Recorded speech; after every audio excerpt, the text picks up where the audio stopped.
একটা স্মার্টফোনের ভালো আর খারাপ দিক জানতে অন্তত স্মার্টফোনটিকে 1 মাস ধরে ইউজ করা উচিত। আর সেইভাবেই চুটিয়ে আমরা ভিভো V70 এলিট স্মার্টফোনটাকে ব্যবহার করেছি।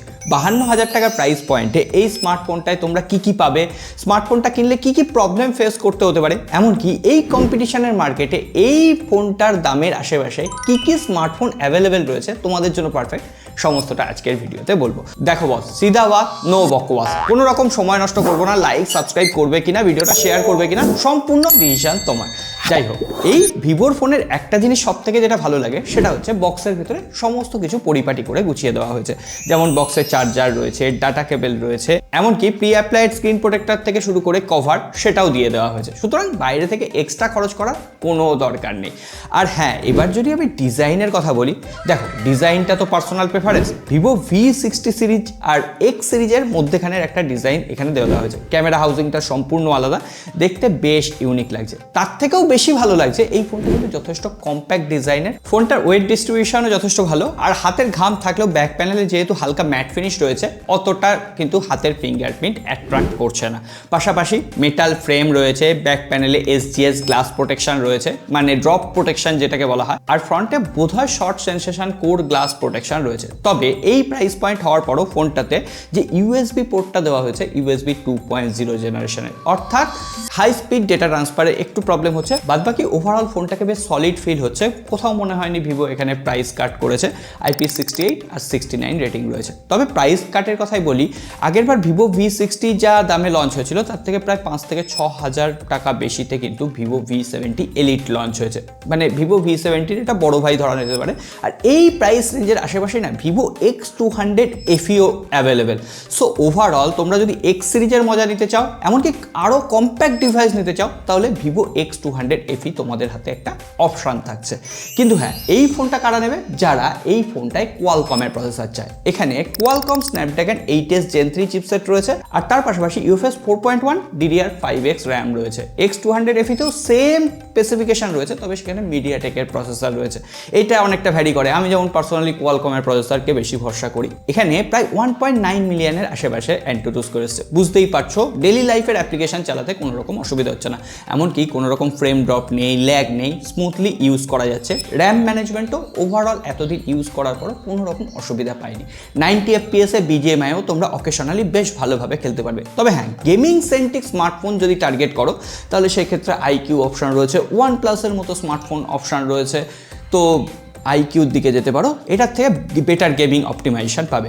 গেমিংয়ের সময় হালকা হিট হয়েছে, কিন্তু গরমকাল তো এসি চলছে না ঘরে, কিন্তু খুব তাড়াতাড়ি সেটা ঠান্ডা হয়ে যাচ্ছে। আর গেমিংয়ের সময় হ্যাপটিক ফিডব্যাকও কিন্তু যথেষ্ট ভালো, মানে একদম প্রফেশনাল লেভেল।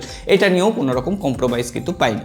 যাই হোক, এই যে গেমিং করবো, সারাদিন ফোনটাকে ইউজ করবো, 6500 mAh ব্যাটারি দিয়েছে। আর রীতিমতো ফোনটা হালকা, আগেই বলেছি 90 ওয়াটের ফাস্ট চার্জার রয়েছে। তবে হ্যাঁ, এই প্রাইস রেঞ্জে ওয়্যারলেস চার্জিং নেই। আর ওয়্যারলেস চার্জিং থাকলেও না স্মার্টফোনগুলোতে তেমন কেউ ব্যবহার করে না। এটা একটা অপ্রয়োজনীয় জিনিস আমার মনে হয়। কিন্তু প্রয়োজনীয় জিনিস যেটা, সেটা হচ্ছে সফটওয়্যার এক্সপিরিয়েন্স। অরিজিন OS এর কাস্টমাইজেশন রয়েছে, Android 16 রয়েছে, 4+6 ইয়ারের মেজর আপডেট দেবে, অর্থাৎ 4টে অপারেটিং সিস্টেম আপডেট দেবে। বাদবাকি কিছু প্রি ইনস্টলড অ্যাপ্লিকেশন রয়েছে, গ্ল্যান্স অ্যাক্টিভেটেড রয়েছে, সেগুলোকে আনইনস্টল করে নেওয়া যাবে। গ্ল্যান্সটাকে অফ করে দিলে একদম অরিজিন OS এর পিওর ফিচারগুলো তোমরা ইউজ করতে পারবে। যেমন ম্যাজিক মুভ রয়েছে, তারপর ওয়ান ট্যাপ ট্রান্সফার ফিচার রয়েছে। ভিভো X300 Pro এর যে রিভিউটা করেছিলাম, ওই ফোনটাতে যা ফিচার রয়েছে সমস্ত হাফ দামের এই ফোনটাতে সেই একই ফিচার তোমরা পেয়ে যাবে। সুতরাং সফটওয়্যার নিয়ে বেশি কথা বলছি না, কিন্তু যে ব্যাপারটা নিয়ে কথা বলার দরকার রয়েছে সেটা হচ্ছে এই ফোনটার ক্যামেরা সেটআপ। আমি জানি মেনলি যারা ক্যামেরাকে ভালোবাসবে তারাই এই স্মার্টফোনটাকে বেছে নেবে। দেখো, এখানে ক্যামেরা সেটআপটায় 50 মেগাপিক্সেলের প্রাইমারি সেন্সার, 50 মেগাপিক্সেলের একটা 3x টেলিফোটো সেন্সার, 8 মেগাপিক্সেলের আল্ট্রা ওয়াইড। এখানে 8-এর থেকে 12 হলে আরেকটু বেটার হতো। মানে আমরা তো বাঙালি, যত চাই তত দাও, পোষায় আর না, যতই দাও ততই চাই। যাই হোক, মজাটা সরিয়ে রেখে বলি, এখানে ডাইরেক্ট সানলাইটে আউটপুট যথেষ্ট ভালো ছিল। হ্যাঁ, ভিভোর X সিরিজের সাথে কম্পেয়ার করলে হয়তো শার্পনেস একটু কম থাকছে, কিন্তু রীতিমতো সেই ফোনটাকে পাঙ্গা নিচ্ছে। এখানে দেখো, ডাইরেক্ট সানলাইটে আমরা বেশ কিছু পোর্ট্রেট ইমেজ তুলেছি। এখানে মাল্টিফোকাল পোর্ট্রেট লেন্স চেঞ্জ করে তোমরা ছবি তুলতে পারবে।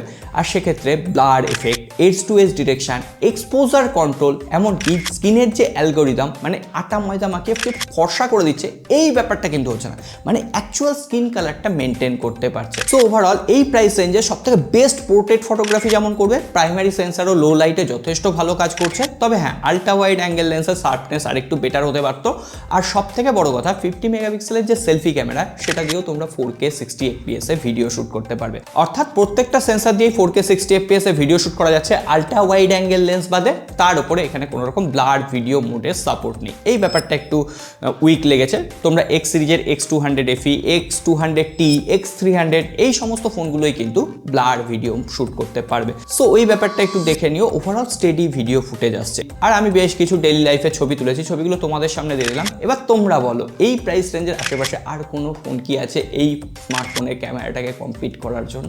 তোমরা অনেকেই বলবে ওপোর Reno15, ওপোর ক্যামেরা অ্যালগোরিদম আলাদা, ভিভোর ক্যামেরা অ্যালগোরিদম আলাদা, ওপোরটাও অনেকের ভালো লাগে।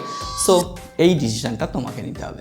যাই হোক, একটা জিনিস বাদ দিয়ে দিয়েছি, সেটা হচ্ছে এই ফোনটার ডিসপ্লে। আর ডিসপ্লেটাকে নিয়ে সবার লাস্টে কথা বলার কারণ হচ্ছে, এটা যেহেতু একটা দামি স্মার্টফোন, 50,000 টাকার উপরে দাম, সুতরাং বুঝতেই পারছো ডিসপ্লে কোয়ালিটিতেও এখানে কম্প্রোমাইজ থাকবে না। 6.5 ইঞ্চির 1.5K 120 হার্জের একটা রিফ্রেশ রেটওয়ালা ডিসপ্লে রয়েছে। ডিসপ্লেতে 5000 নিটসের পিক ব্রাইটনেস, ডাইরেক্ট সানলাইটে তো আমরা ভিডিও শুট করেছি, এমনকি বিভিন্ন স্ক্রিন দেখেছি, কোনো রকম ভিজিবিলিটির ইস্যু নেই। এমনকি এখানে যে ডিসপ্লেটা দেওয়া হচ্ছে LTPS ডিসপ্লে, ডলবি অ্যাটমসের সাপোর্ট রয়েছে, HDR10+ এর সাপোর্ট রয়েছে। ইউটিউবে 4K ভিডিও একদম স্মুথলি চলছে, যে ব্ল্যাক সাইডগুলো, তারপরে সাইড ভিউইং অ্যাঙ্গেল যথেষ্ট ভালো, কোনো রকম অসুবিধা নেই। ডুয়েল স্টিরিও স্পিকার, আর 5টা ফ্ল্যাগশিপ লেভেলের স্মার্টফোনে মাল্টিমিডিয়া এক্সপিরিয়েন্স আমরা যেমন আশা করি, এই ফোনটাও মাল্টিমিডিয়া এক্সপিরিয়েন্স ঠিক ততটাই ভালো।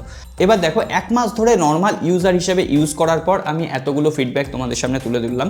একটা পয়েন্টেই বলতে পারি, তোমরা যদি বেস্ট ফ্ল্যাগশিপ এক্সপিরিয়েন্স চাও সফটওয়্যারের ক্ষেত্রে, সঙ্গে সঙ্গে একদম বেস্ট ক্যামেরা স্মার্টফোন চাও, 52,000 টাকার আশেপাশে, 8GB 256GB, অফলাইন মার্কেটে হয়তো দরদাম করলে আরও কম দামে পেয়ে যাবে 50,000-এর নিচে। সো এই ফোনটা কিন্তু পারফেক্ট হতে পারে। আর অফলাইন মার্কেটে ভিভো X200 FE স্মার্টফোনটাও একবার দেখে রেখো, ওই ফোনটাতে সেম ফিচার রয়েছে, কিন্তু X সিরিজের স্মার্টফোন হয় আর একটু ফ্ল্যাগশিপ এক্সপিরিয়েন্স তোমাকে দেবে। ওই ফোনটা 2-4 হাজার টাকা হয়তো বেশি হতে পারে, ওই ফোনটাও একবার হাতে নিয়ে এক্সপিরিয়েন্স করে দেখো। যদি কম্প্যাক্ট ডিভাইস চাও তাহলে X200 FEও নিতে পারো। আমি হলে X200 FEকেই বেশি প্রেফার করতাম, কারণ আমি কম্প্যাক্ট ডিভাইস বেশি পছন্দ করি। এবার তোমরা বলো, এই ফোনটা কি কেউ কেনার প্ল্যান করেছিলে? আর যদি কোনো প্রশ্ন থাকে সেটাও কমেন্ট বক্সে লিখে জানিও, আমি উত্তর দিই। ওটা অভিযোগ করতে পারবে না, উত্তর দিই। এবার যদি ভালো লেগে থাকে লাইক, সাবস্ক্রাইব আর শেয়ার করে দিও, নাহলে লোকে ভুলভাল পড়ে নেবে। ভালো